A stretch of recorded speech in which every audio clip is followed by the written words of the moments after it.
Welcome to the final day of the RIC. I sincerely hope you have all enjoyed the NRC's premier event of the year. Whether this is your first time in attendance or if you are a seasoned RIC veteran.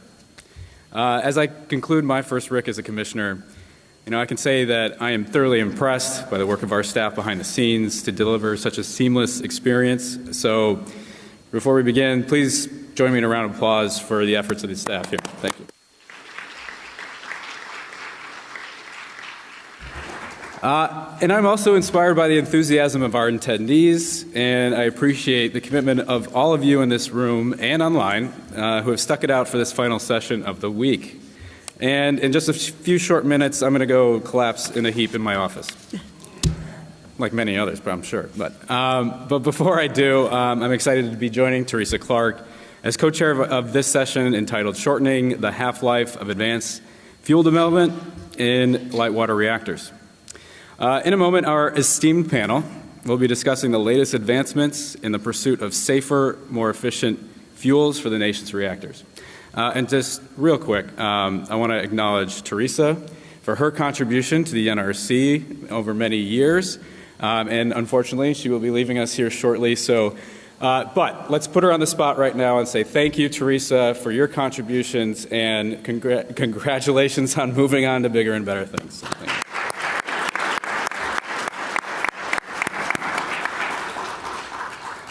Near-term fuel concepts that incorporate doped fuel pellets, coated claddings, increased enrichment, and higher burnup offer tremendous opportunities to extend refueling cycles and to support power uprates for the U.S. operating fleet. In fact, lead test assemblies that incorporate each of these concepts and several others have been loaded into reactors across the nation. I am no stranger to the monumental efforts required to execute a refueling outage. And when you have a dual unit site, especially one on an 18-month fuel cycle, it seems like there is always another outage just around the corner.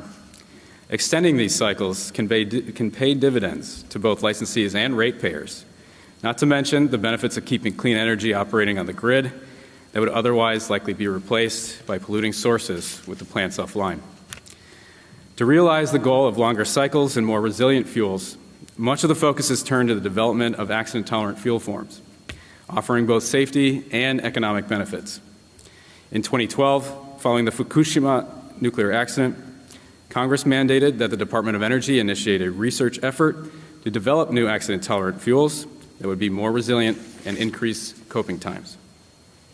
And Congress has sustained its interest in developing safer fuels under the Nuclear Energy Innovation and Modernization Act, which required the NRC to deliver a report on its progress to license new fuel concepts while defining accident-tolerant fuels as those that make an existing commercial reactor more resistant to a nuclear incident and lower the cost of electricity over the licensed lifetime of an existing commercial nuclear reactor. And after more than a decade of development and cooperation with industry partners, these resulting fuel products have been approved for use in existing light water reactors. Just last month, the NRC issued a license amendment to Florida Power and Light, incorporating advanced fuel features to extend fuel cycle lengths at Turkey Point Generating Station from 18 to 24 months. Demonstration of the safe and economical uses of advanced nuclear fuels at operating nuclear power plants also lays the foundation for further innovations in fuel design. I, for one, am excited at how the insights from the deployment of these near-term concepts can be harnessed to accelerate the qualification of longer-term advanced fuel concepts and potentially significantly extend coping times. In recognition of the research and development needs for long-term fuel concepts, the ADVANCE Act included a provision to extend NRC's cooperation with the Department of Energy to advance nuclear fuel. The NRC's participation in DOE's efforts across the national labs is necessary to accelerate the fuel qualification process and consistent with the goal of the NRC being a more forward-looking regulator. I look forward to our panelists sharing their perspectives today on the key roles of the nuclear industry, national laboratories, government, and our international collaborators serve in ensuring the development, safe use, and reliable licensing of advanced nuclear fuels. I want to thank our panelists in advance for the important work you are doing to forward the uses of nuclear technology to meet critical societal, energy, and climate needs. Thank you. Thank you, Commissioner, and you get extra points for not booting me off the panel when you heard that I was leaving. So thank you very much, and welcome everyone. I'll just restate the housekeeping notes, which you've probably heard 37 times at this point, but we hope that you will use the QR code that's shown on the screen when I'm not very large on the screen to ask your questions during the session. We look forward to having a robust Q&A afterwards, and then if we get you out for lunch a little bit early, I don't think anyone will be sad. So if you're in the session room, use the QR code on the screen. If you're joining us virtually, there should be a box to the right of your screen that you've probably found many times by now. So I'll introduce each panelist before they speak. And first up is our very own Joseph Messina, who's a reactor systems engineer in my division, the Division of Safety Systems, one of the many stars in that firmament. Among other things he does as a reactor systems engineer is serve as the lead for our increased enrichment rulemaking, which is a major and bold staff project that he'll talk to you about. Joseph holds a master's degree from UMich and a bachelor's degree from RPI, both in nuclear engineering. Joseph? Thank you.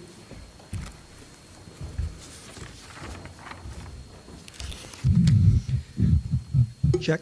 Okay. Thank you, Commissioner Marzano, and thank you, Teresa, for allowing me to represent the NRC on this panel. I will be discussing how we are trying to facilitate the licensing of advanced fuels. Next slide, please.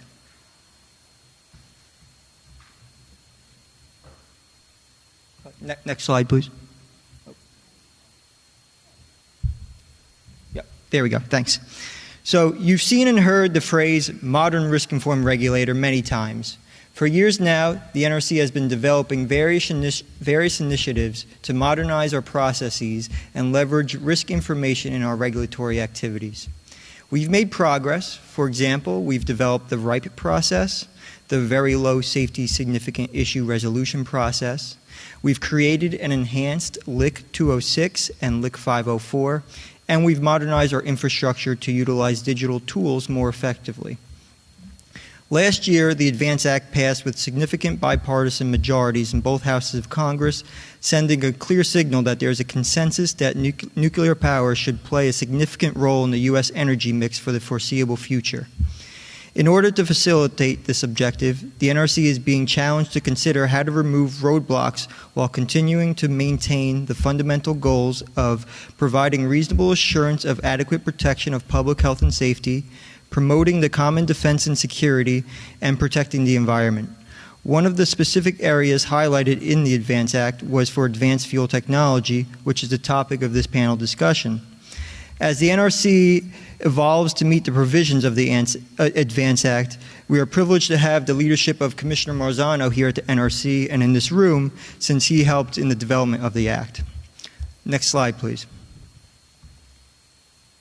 Since the ADVANCE Act was enacted, the NRC staff has been exploring different ways to improve licensing efficiency or to facilitate licensing of novel fuel technologies. I'll present on a number of ideas being considered, but want to emphasize that these ideas are being developed or implemented and could change or get dropped due to unexpected issues. A common thread running through all of these ideas is a willingness to start by trying something and recalibrating as we go along. That said, some of these ideas concern further use of risk insights.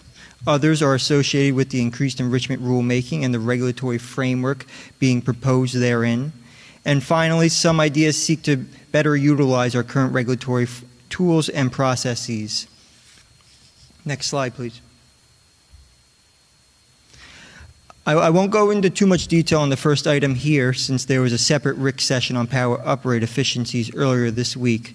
However, I wanted to mention this as an initiative that they are exploring to facilitate one of the licensing areas where novel fuel technologies, especially increased enrichment and higher burnup, are expected to be utilized.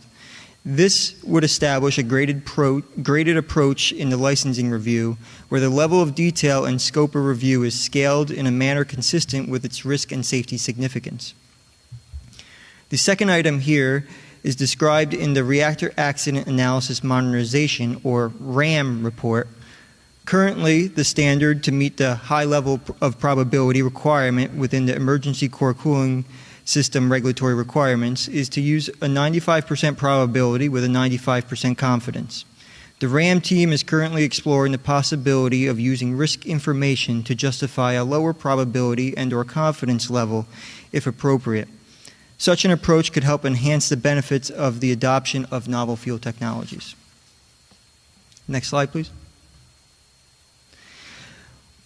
While risk-informed describes a common approach to seek efficiencies and right-size licensing reviews, use of risk information is not the only way to facilitate more efficient licensing.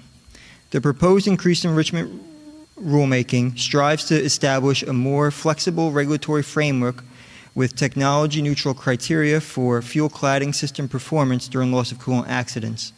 This would allow licensees to propose and justify acceptable analytical limits for specific materials such as coated cladding or novel cladding materials in lieu of the prescriptive criteria currently defined in the regulations that are not directly applicable to all materials.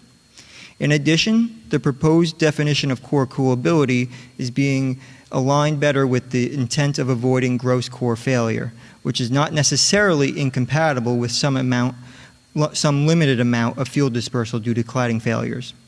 This approach retains the importance of maintaining a core geometry that would prevent fuel melt, while also providing regulatory flexibility to accommodate approaches for high burnup fuel licensing being proposed by industry, such as EPRI's alternative licensing strategy, if it is found to be technically acceptable. In addition, the rule adds an option for risk-informing the loss of coolant accident requirements by relaxing the analytical requirements for large brake locas if certain risk goals are met. This would be expected to provide operating flexibility for many licensees to fully utilize the benefits of novel fuel technologies. We've received positive feedback from the Advisory Committee on Reactor Safeguards on the increased enrichment draft proposed rule. And I see several members of the ACRS in the audience here, so thank you. And it is expected to land on the desks of the commissioners soon. Next slide, please. Another area where efficiency gains could be identified is in the effective use of existing regulatory tools. The first two items on this slide have been used with some success for new and advanced reactors and are starting to be used in some cases to support licensing of new fuel technologies. Licensing readiness assessments are detailed pre-submittal walkthroughs of topical reports or other documents that are proposed for submission with the intent of identifying any obvious information gaps. While this is not a substitute for the acceptance review, the number of significant issues identified upon submission are expected to be reduced. Similarly, the white paper process is a formalized version of a pre-submittal interaction and obtaining NRC feedback on policy or regulatory topics, for example, on items that may have novel regulatory implications. The NRC staff is also exploring the possibility of using different regulatory tools to more efficiently perform certain functions. For example, we may be able to better leverage the broader safety findings from topical reports to speed up the licensing amendment request process more than we currently do. Finally, the staff has been utilizing more targeted audit interactions that involve person-to-person discussion rather than review of documents via an electronic portal as a means to more efficiently identify relevant information and reference materials. Next slide, please. To close my presentation, I'll first emphasize that the bottom line for the NRC remains safety. That said, the agency is continuing to consider the ideas that I've discussed to determine if they will yield the desired benefits, and we may sometimes need to move forward with ideas on a trial or partial basis rather than develop a comprehensive process up front, simply because the work required to develop detailed guidance or procedures would result in a delay in implementation that may be inconsistent with the planned schedules in industry for these novel fuel technologies. For that reason, we know it will be important for us to utilize all opportunities to obtain stakeholder feedback so we can adjust as needed. We look forward to that continued engagement with our stakeholders. And Commissioner Marzano, I look forward to working with you and your fellow commissioners where appropriate as we step up to meet the moment required of us by the ADVANCE Act. Thank you.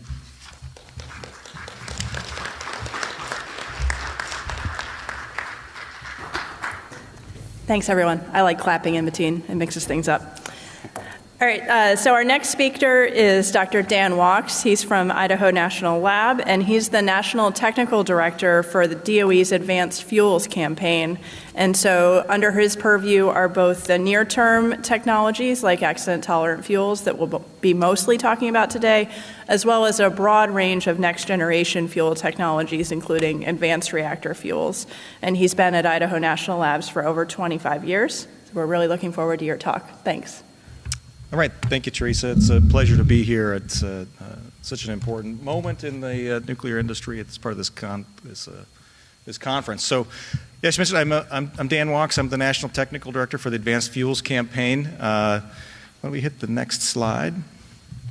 Okay, and so within the DOE offices here, we're responsible for a broad range of nuclear technology, for nuclear fuel development technology. And within the Advanced Fuels Campaign, we're responsible for integrating all of that work together. And that includes both the near-term technologies associated with ATF, but also what we call the next-generation fuels, which are looking at the broader range of advanced reactor applications that we've heard about this week. Next slide. I'm sorry, I've got some animations, so let's do one more, and one more, and another one. I think two more. All right, thank you. So within the accident-tolerant fuels program, we work collaboratively with both the industry and the regulatory community to develop and demonstrate the technologies necessary to support deployment of what we call the four near-term products: high burn-up fuels, LEU+, and dope fuel and coated claddings. And so that's been a very effective and successful partnership that is nearing the later phases where we should expect to see deployment in the next 5 years. So AFC has been a great partner with that.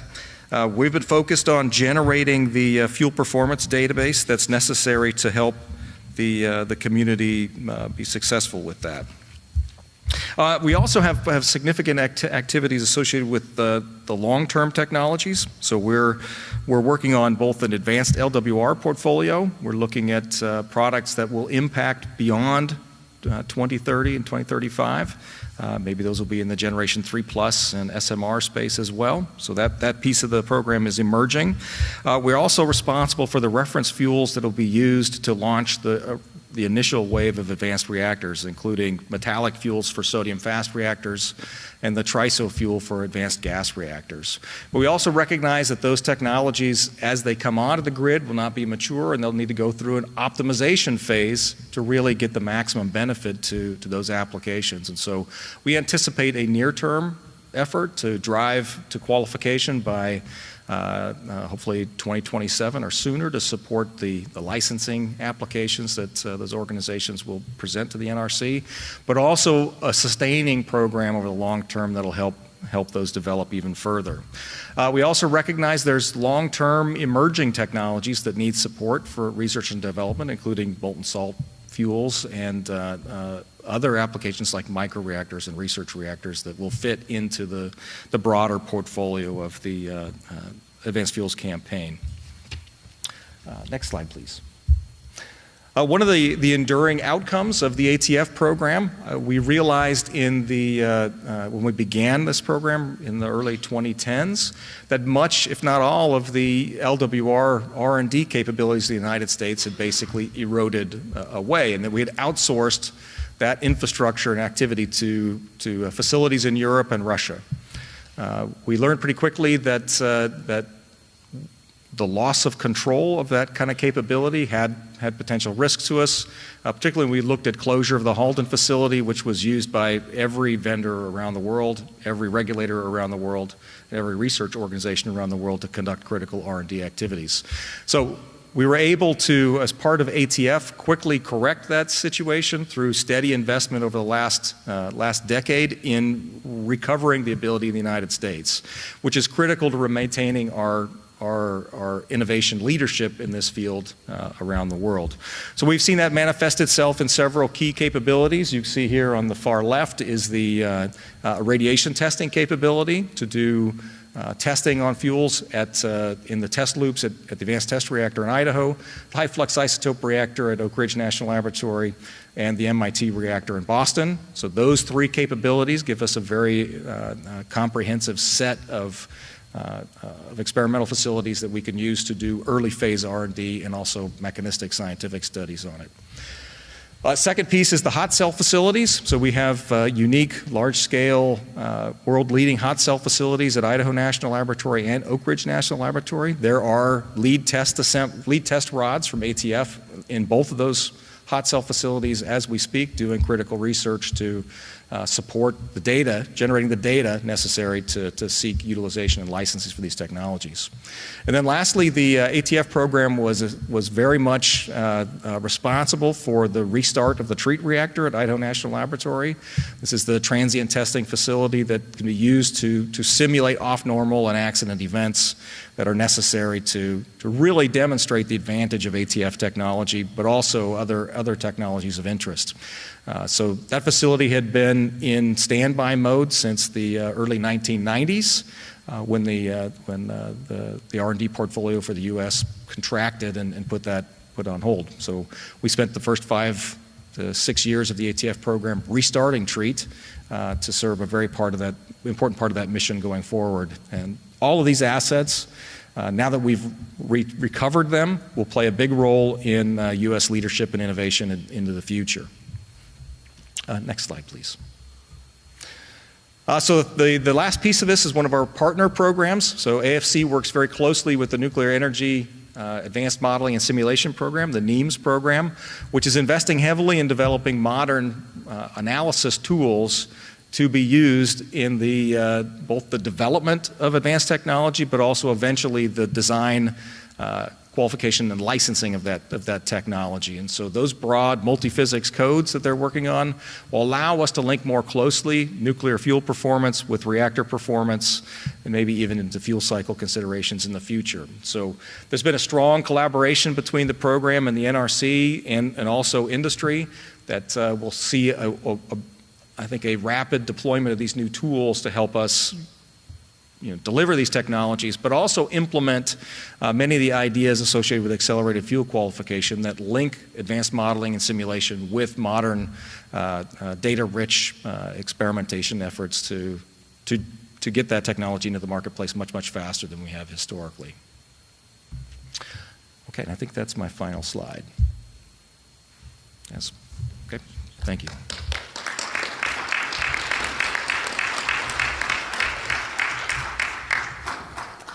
Thank you, Dan.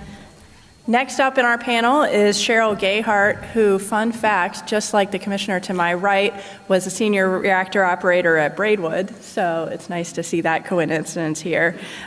She worked for a number of years for Exelon, both at Braidwood and other locations, and is now working for Southern Company, where she moved up the ranks and is currently the Vice President of Regulatory Affairs, and was also the co-chair of the Industry Accident Tolerant Fuel Working Group, so she can represent both Southern and perhaps some perspectives across the industry. Cheryl.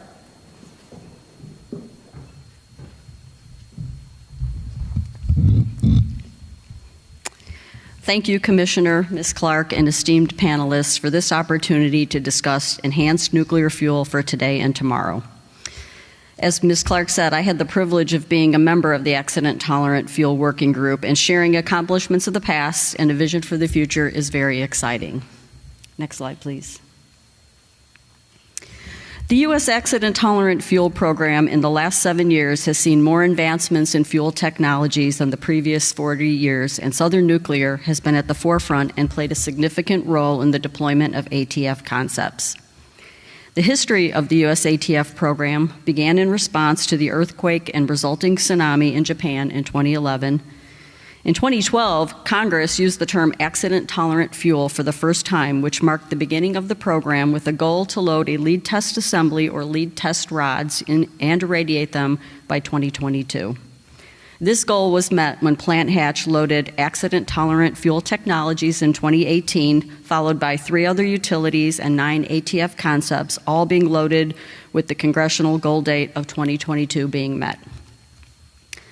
The success of the ATF program was largely credited to a strong collaboration between DOE's national laboratories, commercial fuel vendors, industry groups, as well as the focused engagement of several utilities and the U.S. NRC, including the development of the NRC's project plan. The ATF program has resulted in advancements in fuel manufacturing, streamlined processes to ship irradiated fuel to national labs for further testing, and informed the improvements of the newer ATF concepts, including enrichments greater than 5%. Recognizing the need for streamlined, efficient, stable regulatory frameworks, Congress has issued timely legislation along the way to enable development and deployment of ATF. In 2023, the NRC approved a license amendment for Vogtle Unit 2, allowing the use of ATF lead test assemblies with higher enrichments up to 6 weight percent uranium-235. Next slide. Enhanced nuclear fuel with a world of opportunities has arrived. This picture shows the newly delivered ATF at Vogtle Unit 2 plant that contains LTAs with 4 rods that contain 5.75 weight percent uranium-235 that are being installed in the reactor at the end of this month. The ATF programs and the success of Southern Nuclear is a direct result of our utilities' engagement with the NEI Accident Tolerant Fuel Working Group. This working group is comprised of utilities, industry experts, fuel vendors, fuel suppliers, national laboratories, and regulatory bodies. The primary objectives of this group include collaboration, coordination, regulatory engagement, technical development, information sharing, and strategic planning. Next slide, please. The strategic aspirations of the ATF program have always been about improving the reliability and efficiency of the U.S. nuclear fleet. These safety features of the fuels provide operational resiliency to units, which allow operators more time to cope with unexpected conditions and allow utilities to improve the economic performance of the units. This can be achieved through economical operation of the PWR fleet on 24-month refueling cycles, which adds additional clean generation to our grid for customers in a time of unprecedented load growth. The program also seeks to develop regulatory framework and infrastructure to further advance fuel technology in the future and forgo the decades-long programs of the past. While the driver for the time sensitivity of this program has changed over the recent years, the goal remains the same: for the safe and cost-effective operation of our units for the benefit of our customers. Next slide. Southern Nuclear has been a leader in the advancement and testing of ATF because we believe in the vision of the program. We believe the technology will improve the operational performance of our units. For example, new fuel products have the potential to improve foreign material resistance of fuel assemblies, which will lead to better performance. Additionally, improved accident and abnormal operating occurrence performance can lead to margin, which could be utilized for additional operational flexibility.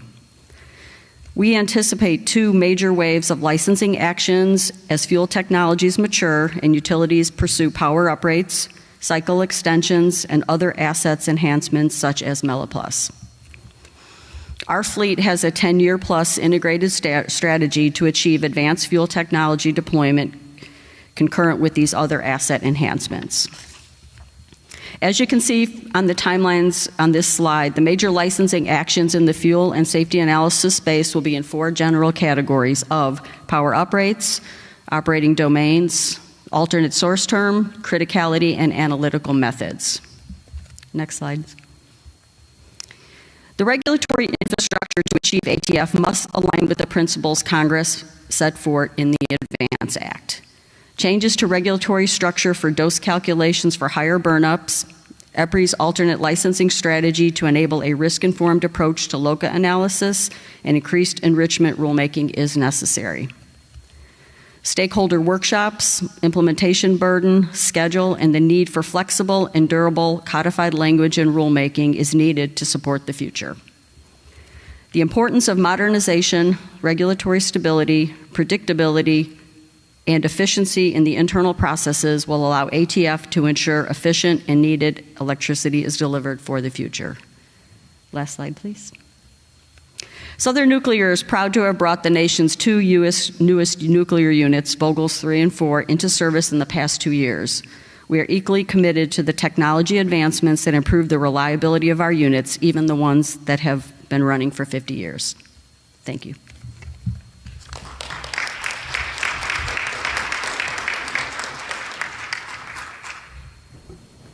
Thank you, Cheryl. And our last presentation of the session before we get to Q&A will be from Dr. Joo-Suk Lee, who's a principal researcher at the Korea Institute of Nuclear Safety, and certainly came the longest here to be with us here today. At KINS, he's specialized in licensing and in safety reviews across the spectrum and has really focused on nuclear fuel system safety reviews for over 20 years. He's actively engaged in the development of integrated codes for system thermohydraulics and thermomechanical fuel codes, and we really look forward to hearing how accident-tolerant fuel and other analogous technologies are being implemented in Korea. Dr. Lee?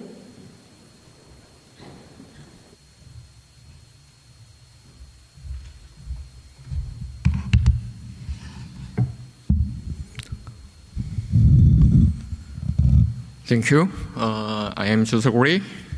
As I just introduced, I sincerely appreciate the opportunity to present on the safety review plans for licensing ATF, LU+ and high burn fuel in Korea, here and RIC in United States.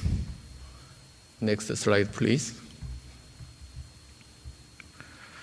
The license burn limit for nuclear fuel in Korea is 60 megawatt a day per kilogram uranium, and the licensing process is currently underway to increase this limit to 62 with the use of HANA claddings.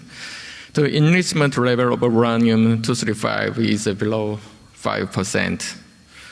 And as shown in the figure below, the fuel discharge burn was steadily increased since the first commercial reactor operation in 1979. And it is almost saturated in the year of 2002. Meanwhile, the enrichment level of uranium-235 has increased also from 2% to around 4.6%. Next, please. Yes. Recently, a nuclear fuel vendor, KNF, has been testing ATF fuel with the chrome-coated cladding and last fell through the LTR and LTA programs. Plans have been established to increase the uranium enrichment level to 6% and to raise the licensing burn limit to 68 and beyond. This plan is currently in the preliminary feasibility review phase by the government.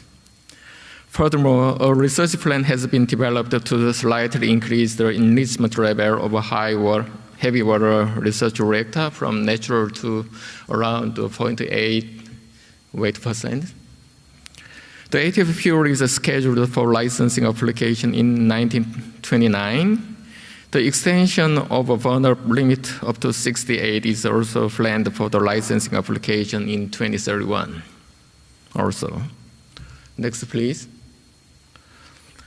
This shows the Korea's nuclear fuel licensing process and the timelines of the past 12-20 years. Similar processes are expected in most countries, maybe, and Korea generally follows these 5-step procedure for the commercialization of nuclear fuels. The entire process takes approximately 12 years for commercialization, and with about 3 years dedicated to the licensing period. This timeline is not included any administrative work period.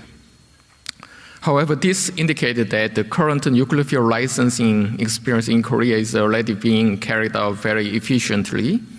And we believe that the primary reason for this efficiency is due to the extensive data accumulated over the past several decades, and along with the well-established regulatory standard, guideline, and computational code, and the safety assessment methodology, and so on. Next, please. Next, I will explain the safety review infrastructure. The regulatory framework consists of a legal and technical standard and KIN's regulatory documents.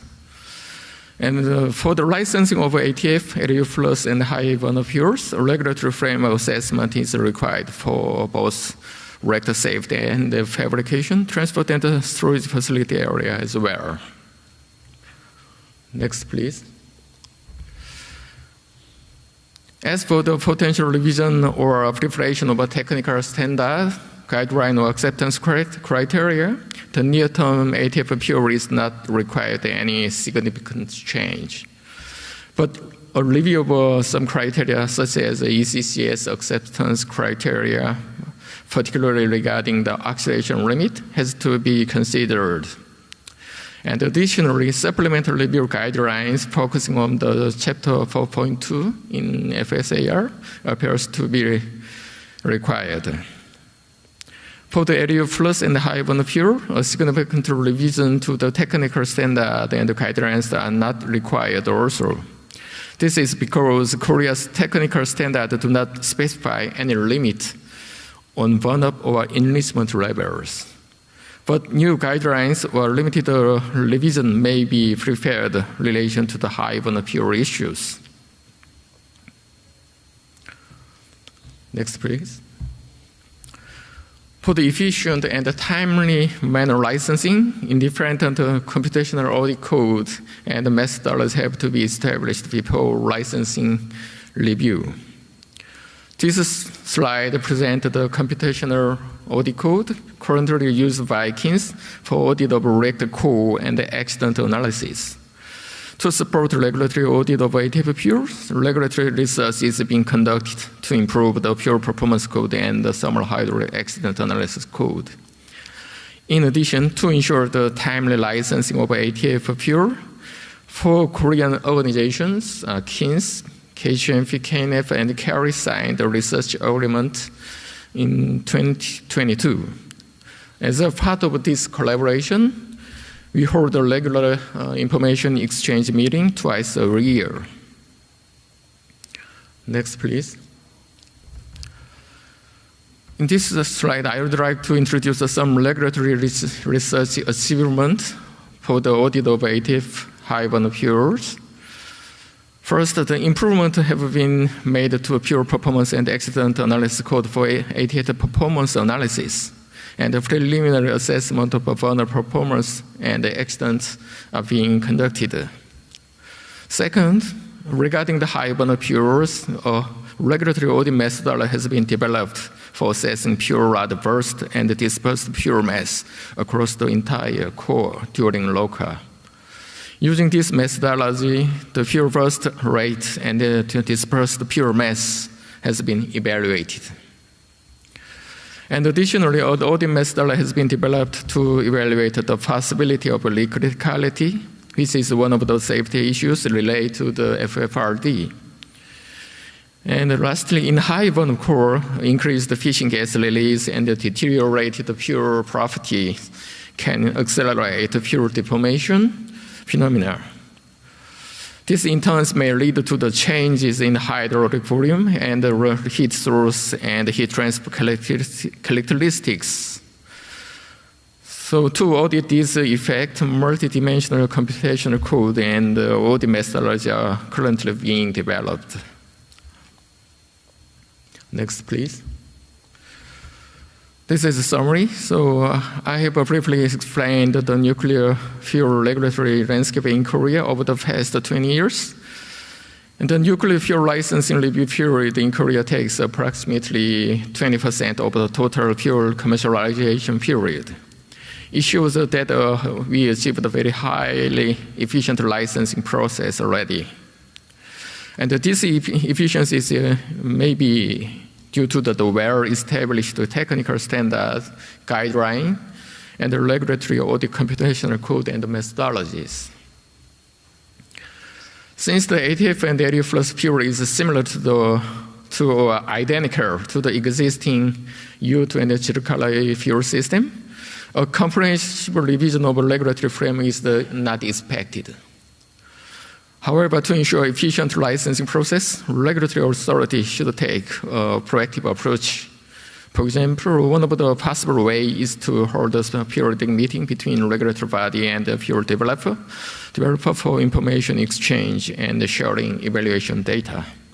I think this is a highly recommended before licensing application to identify potential safety issue and how to find the ways how to resolve them. Thank you. This is my talk today. Thank you.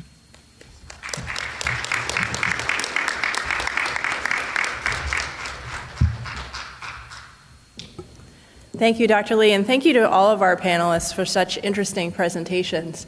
We have on the screen the QR code, which might be the one for feedback, it might be the one for questions. We want both, so hopefully you take the opportunity to give us both. We already have quite a number of questions here in our list, and so we'll get started and sort of bounce around the panel a little bit. I'll start with a question for Dan.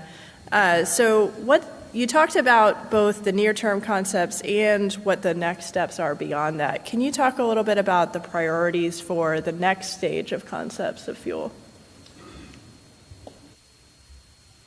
Yeah, I think it's clear that we're very focused on launching this next wave of technologies, whether it be for the LWR community, for ATF, or also the advanced reactor community. But we do think history has shown that the implementation of nuclear fuel is really the first step. There's a significant optimization phase where we continue to collect more data on a larger scale, and we're able to refine our understanding of fuel performance, and that helps us inform the licensing, the regulatory side of it, but also the utilization. So we anticipate continuing to use the R&D infrastructure and collaborate with industry and the regulatory folks to better understand fuel performance, incorporate those new lessons into the modeling and simulation tools that are used more broadly, so that we can see some of the things we envision, including uprates to the existing fleets and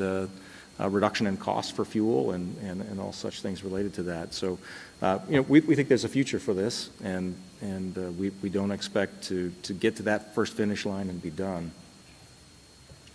And I also think there's always room for, from a DOE point of view, in optimizing the nuclear fuel cycle, making sure we make the best use of the uranium and fissile resources we have, and that we manage the disposition strategy as optimally as we can. Well, thank you, Dan, for that. This next question I'm gonna pose to my fellow Braidwood alum, Ms. Gayhardt. So you talked about some of the industry ambitions within the next 7 years. What do you see as the potential challenges, and let's focus on kind of the big ones here, to achieving these ambitions, not just in terms of the regulatory infrastructure, but the manufacturing, fabrication, licensee readiness, and other potential influences? Yeah, thanks. So, challenges, I mean, I think, I talked a little bit in the presentation about needing, the regulatory efficiency, and, that is, something we're working on. The increased enrichment rulemaking needs to be that vehicle for efficiency for us. But other challenges, I'll just go to, the knowledge and the communications needed, as we move through the need for different changes to, how we're going to operate our fuel cycle. Supply chain, is another one. We need a U.S.-centric facilities that can deliver the fuels for us. But I'm convinced that, with involvement of the industry groups working together, to be there, get the stakeholders engaged, that we'll be able to conquer those. But, clearly, that the efficient licensing strategy is going to help us through that.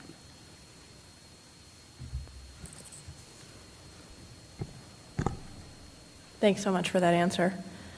I can't let Joe escape without a question. So there's been sort of a trend in these questions and also in the commissioner's opening remarks about what's happening now versus what we think is coming down the road after. So can you elaborate on the link that we see at the NRC between how we'll do near-term licensing for ATF, increased enrichment, high burnup, and then how longer-term advanced fuel activities will fit in?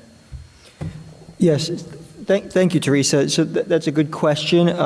We've done a lot of work to prepare for the near-term ATF concepts. We've licensed several dope pellet concepts, and we've prepared an ATF ISG, or interim staff guidance, for chrome-coated cladding, which we have not used yet, but we're expecting to use in the future. And then for the longer-term concepts, we continually exchange information and attend meetings with industry and DOE to keep a lookout on some of the advanced concepts being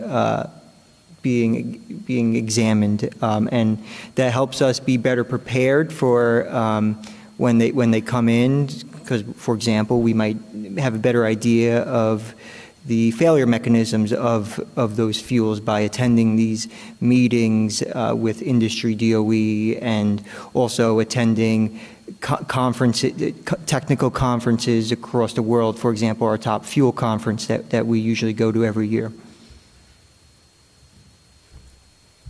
I should stop turning this off. Thanks for that answer. Doctor, what's that? You're up. Go ahead. You're the boss. Dr. Lee. Well, first, thank you for sharing the Korean perspective and the process that your country has taken in its approach to accident-tolerant fuel development. Could you comment on the past experiences in commercial nuclear power plant licensing in Korea, and how they may have informed your future plans? So some of your past successes and the lessons that you've learned.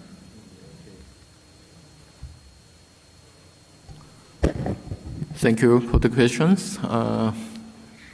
As I explained, I will, over the past 20 years, we have licensed several types of fuels and pure performance code. And usually it takes maybe 2 or 3 years, but exceptional two cases, the review period was extended. The first one is when we look at the review, the performance, we found that the uncertainty range of some model is not described correctly, appropriately. And we asked the validation based on the additional experimental data. So if the review period was extended. And the second case is the license amendment was submitted directly without any topical review approval previously.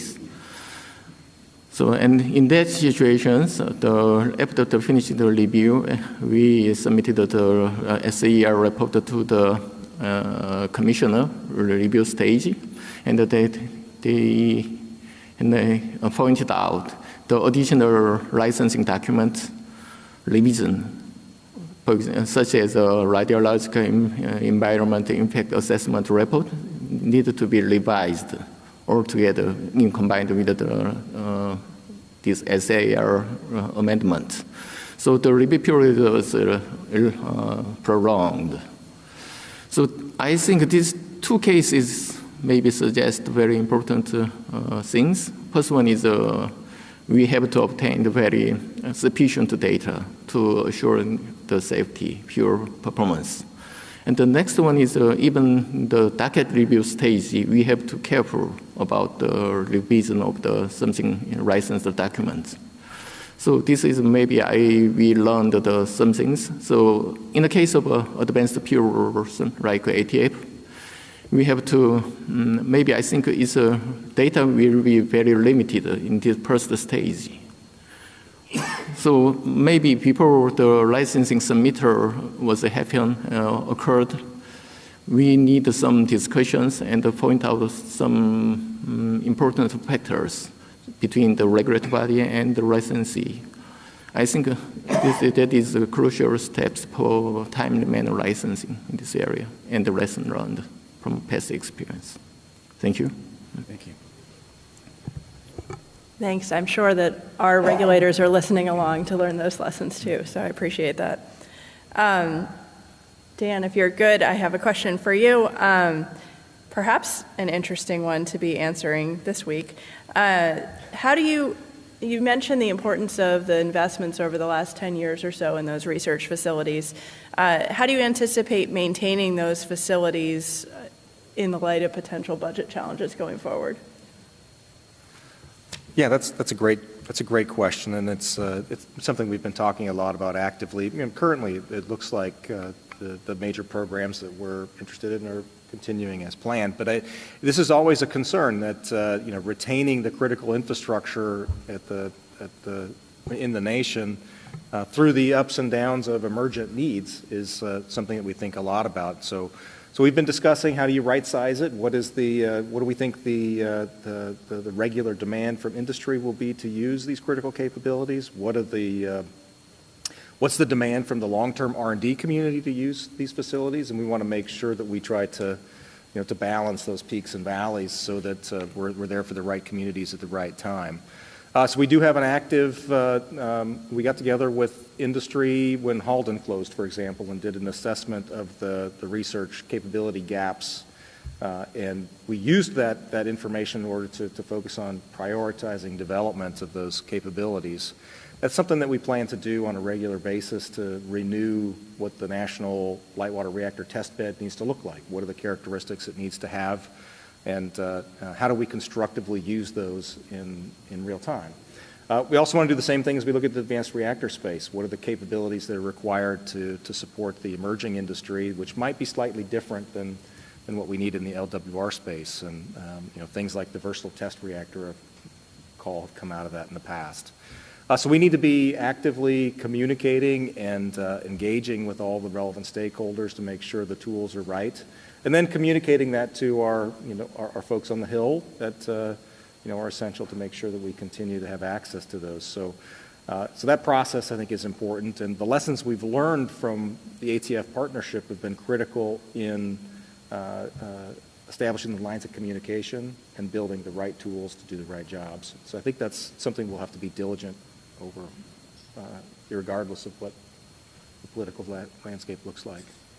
Well, yeah, I do appreciate that statement because, yes, we are under similar constraints here at the NRC, and it's extremely important for us to understand priorities both on the research side and driven by industry so the NRC can effectively prioritize those activities as well. And so, that was one of the goals of reinforcing our partnership through the ADVANCE Act so that we are, again, aligned with the timelines that are needed for quicker fuel deployment. So switching gears a little bit, we talked a lot about the front end of development of these accident-tolerant fuels, but I'd like to open this up to the panel to just offer your comments on the responsibility on the back end for spent fuel storage and how the needs, the technical needs change or are being considered as we start to deploy these accident-tolerant fuels.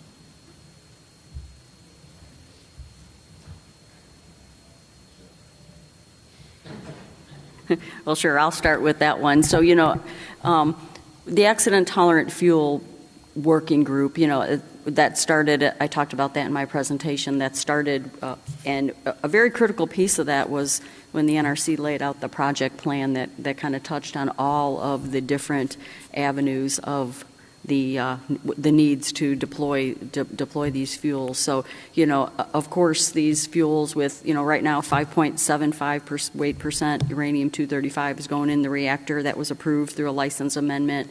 Of course, those rods will be shipped for testing, and then, eventually, that's not the goal. The goal is, batch loads to, increase our cycles to 24 months, where accident-tolerant fuel plays that part. So, yeah, definitely, working with the vendors, working, with Congress on solutions for, eventually putting these fuels in safe places to store them is necessary, and I know that's part of the NRC's project plan and part of our project plan at Southern Nuclear. Yeah, I might add a little bit to that one of the great advantages of increased burnup is you're going to generate fewer fuel assemblies to dispose of, right? You'll pull more energy out of out of those, each one of those and have less space to worry about. So I think that's a great advantage of ATF that's a byproduct of what our initial drivers might be. But I also, there's also some tremendous opportunity for collaboration. It turns out in the R&D space, the folks and facilities we need to study spent fuel storage are the same folks and facilities we use to study the fuel performance side of that thing. So we have regular communications with the used fuel program within DOE. I think we have a monthly phone call to talk about opportunities to collaborate and share some of these unique materials that industry is working so hard to get to the labs to characterize. So I think that is an area that we're going to see growth. I think the back end folks are usually reacting to us. So when we see growth in deployment, they're going to see growth in engagement and working on that part of the problem. I would also say that we use this as a tremendous opportunity to feed the recycle programs. We're working with the separations programs to dispose of our spent fuel that comes in to look at ways to recover uranium and other fissile materials to do the long-term R&D that would maybe support understanding the impacts on the ultimate fuel cycle closure.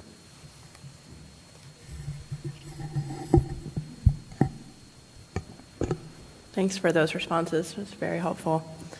Dr. Lee, I have a question for you. So you mentioned that you do not see the need for rule changes to adopt increased enrichment. Do you see any other rule changes that might be taken on, such as like the ones that Joseph mentioned about loss of coolant accident requirements and gaining more flexibilities there? In the LEU plus fuels, maybe we do not require any change in the rules in Korea. As I explained, we have no written regulation about these things and burn-up and enlistments. But in the case of a ATF case, as you mentioned, and I already talked, there is some possibility to change the enrichment limit, something like that. Because we are, as far as I know, I see some data, and the enrichment limit is maybe less than 70% or something like this. So we have to consider how we can change or maintain in the current licensing limit. We should study, but in my personal opinions, I think it needs to be revised. Yeah, it's my opinion.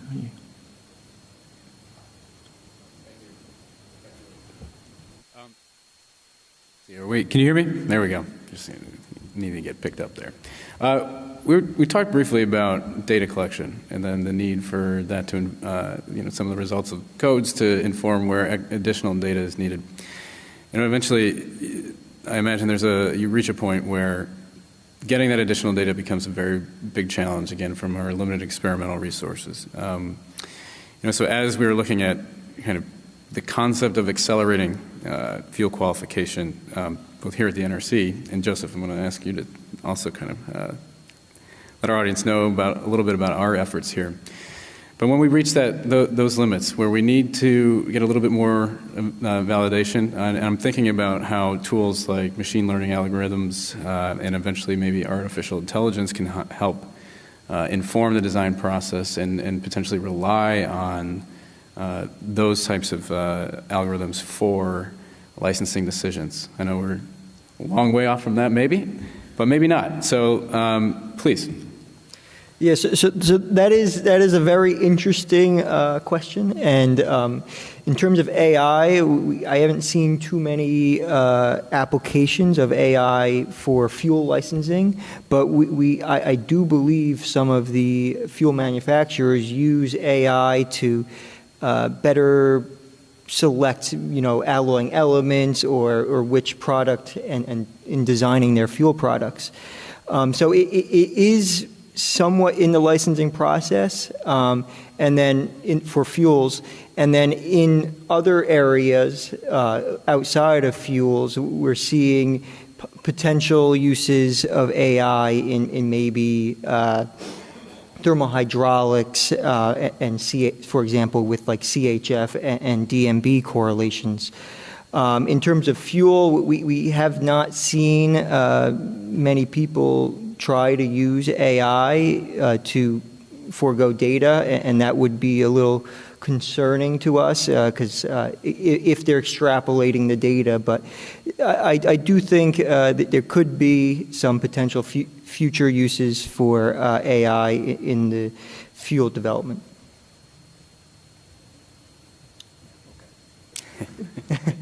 Yeah, I think it's a very important question, and I think it's one that we're in our community just starting to grapple with. And what we're seeing at the moment is a lot of investment, or I guess I'd say initial investment in exploring where AI and machine learning can actually make an impact. And so we've seen a great deal of progress on analyzing non-traditional data sets, so like image analysis. So if you're looking at the microstructure of claddings, there's an enormous amount of data in that needs to be converted from the visual interpretation of an expert into some quantitative property. And so when you're dealing with hundreds, maybe even thousands of images, how do you turn that into something that's summarized? And so we're using machine learning processes to start analyzing that data. So seeing enough progress there, the next step is to start working to consolidate data. So we have over 50 years worth of R&D data on relevant materials that has not been packaged in ways that we can apply machine learning and AI tools to it. And so once we've explored and identified good sources of data and good applications, the next step is to broaden the spectrum of things that can be analyzed to understand those phenomena better. So we do have a database capability at the Idaho National Laboratory. We're working to try to consolidate things into that. And the mix of data is very complicated. We have lots of PDF-style data, so from important programs like LOFT and PBF, that are difficult to access. And as we bring in younger, newer staff that have not necessarily been exposed to those programs, it takes them years and years and years to become familiar and know where to look for the right things. So we'd like to apply some large language models and things like that to be able to query those databases and learn about what's been done historically and help us avoid the trap of repeating work that had been done in the past or having to relearn lessons that had been learned historically. So we have a number of places like that. And then in the implementation on the R&D side, I think there's significant opportunity to help reduce the cost of doing R&D activities and accelerate that work through applications of AI tools and techniques that will maybe make design and analysis of experiments faster and cheaper. So I think there's a lot of room for evolution and development, but I would say we're just getting our toes in the water. And it's something that we need to double down on. And I think doing it together would make a lot of sense. Yeah, and I'll just add, we are all in AI together. It's something. Everything we do in nuclear is based on data. We have a lot of data that's needed, not only to support fuel, but, our PRAs. We use data and using it and doing it smartly, using AI and what it can show us, I think has to be the vision of the future. It cannot be something that is just, hey, it's cool. It's got to help inform our decisions. Well, it doesn't hurt if it's cool, but I'll stay with you for a second, Cheryl. So you described some areas where Southern, Hatch and Vogtle have really been at the forefront of ATF initiatives. What do you attribute to that, staying ahead of things, and is the vision to continue being out front? What challenges do you see in that?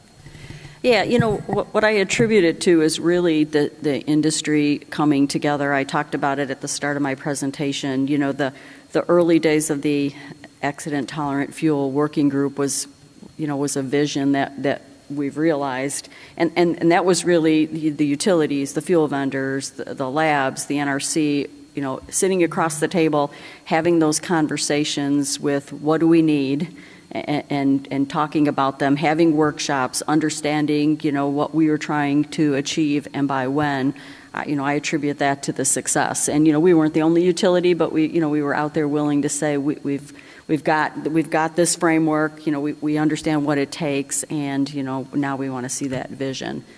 And it's really great to see, because I was there in the early days, and now seeing that we're going to load 5.758% uranium was something that was a vision, is going to be a vision realized at the end of this month. I touched on it a little bit earlier about the challenges, and one, we got to keep the strategic vision on fuel, because we can't stop with this first step. We have to, with the accident tolerant fuel working group, the labs, the utilities, the vendors, we have to continue on the vision, because there is more to do. This is just scraping the surface with the the LEU plus fuels. So we have to keep that vision. We have to have that regulatory efficiency. We have ways to, put in exemptions to get what we need now, but we have to have, durable, efficient rules so that we don't have to rely on regulations. So, I see that as something we're pursuing, but we need to keep that mission going. And in light of the ADVANCE Act, make sure that we're doing it efficiently. Well, thank you, Cheryl. So I'm going to take the opportunity to just ask one final question, but this is going to go through the whole panel. So be prepared, get ready. So my old boss, when he used to conclude a hearing, would basically pose a question to the panel. What have we not talked about? What question would you wish that we had asked that you didn't get a chance to answer? So starting with you, Joseph, putting you on the spot again. Please, share any insight that you feel is important that we haven't really discussed, and we'll go on down the panel. Okay, well, one, I know this panel was focused on LWR fuel, and that's mainly what I deal with, but I think it's worth mentioning how we treat non-LWR fuel for advanced reactors, where there's potentially a lot less data. So for LWR fuel, we have our standard review plan, Chapter 4.2, which clearly outlines the different failure mechanisms of uranium dioxide fuel with zirconium alloy cladding.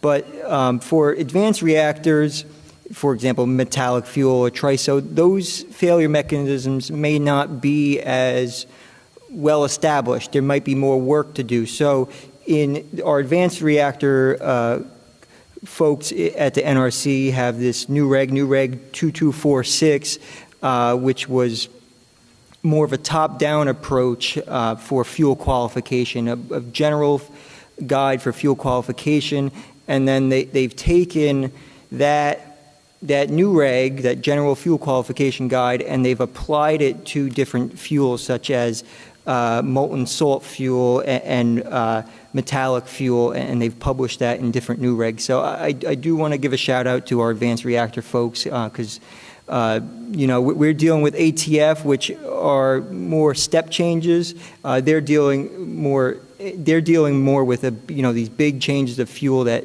has not been used in commercial reactors. So, thanks.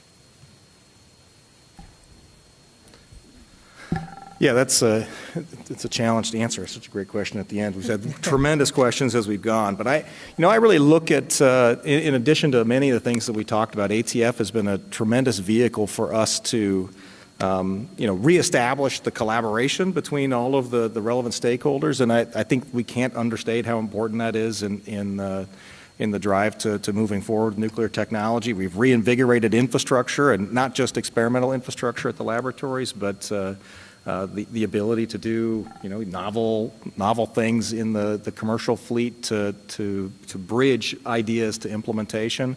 Working with NRC and kind of expanding the aperture for new ideas and how do we get those in place. I think that's all been a very, very important foundation, and in the process of doing that, I think we've done some real things that matter. We're delivering technologies that I think will impact the state of the industry going forward. But I think if we take a step back, what that really does on the global scale is it changes the appetite for innovation in nuclear energy.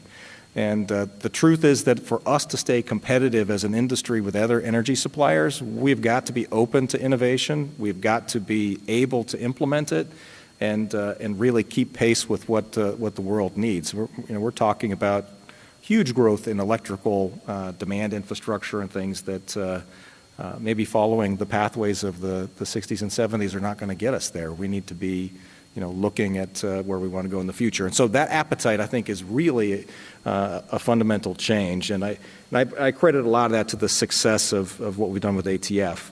And I also think we're seeing significant lessons learned that are propagating between the ATF community and the advanced reactor community. And the ways in which we're developing technology are different than the ways we developed them generations ago, where we did a lot of large-scale integral demonstration type work that, frankly, I don't know that we could repeat in that way. So we're developing the tools that are necessary to accelerate that qualification and development process. And I think those tools are a little bit more mature on the other sides of nuclear, whether we're talking about reactor physics or thermal hydraulics and things like that, where we have fully predictive capabilities that require very limited integral demonstration. Nuclear fuels has been historically much more complex and challenging to do that with, but we're starting to break that barrier. We know a lot more about the fundamental behavior of materials, and we're able to propagate that fundamental understanding through modeling, advanced modeling and simulation into the engineering scale. And I think that's a tool that we're going to see substantially enhanced in the future, and we've been talking about that for a decade now. But I think the application of machine learning AI type tools is going to accelerate that even faster. So I'm excited about the future for folks. It would be tremendous to be 30 years younger and getting started in this.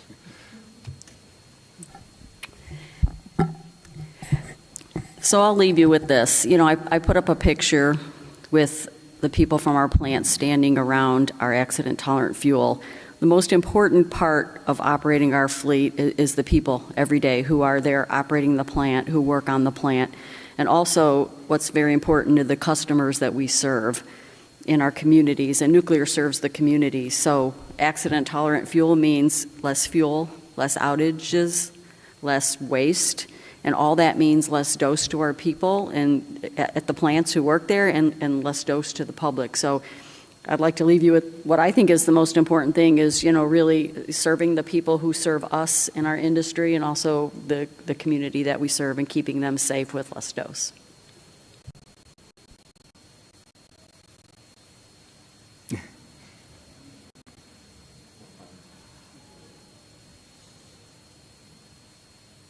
Yes, today and maybe yesterday and then these days we are talking about the efficient licensing and efficient some things. That is I think that is the these day focus. But I think the main topics is the maintaining the security and safety. We have to pursue that point. We don't forget that things. Yeah. So that's all my final remarks. Well, here at the NRC, I think we appreciate ending on a message of safety, so thank you very much. Well, I think that's going to conclude everything. Folks, please give our panelists one final round of applause. So, thank you.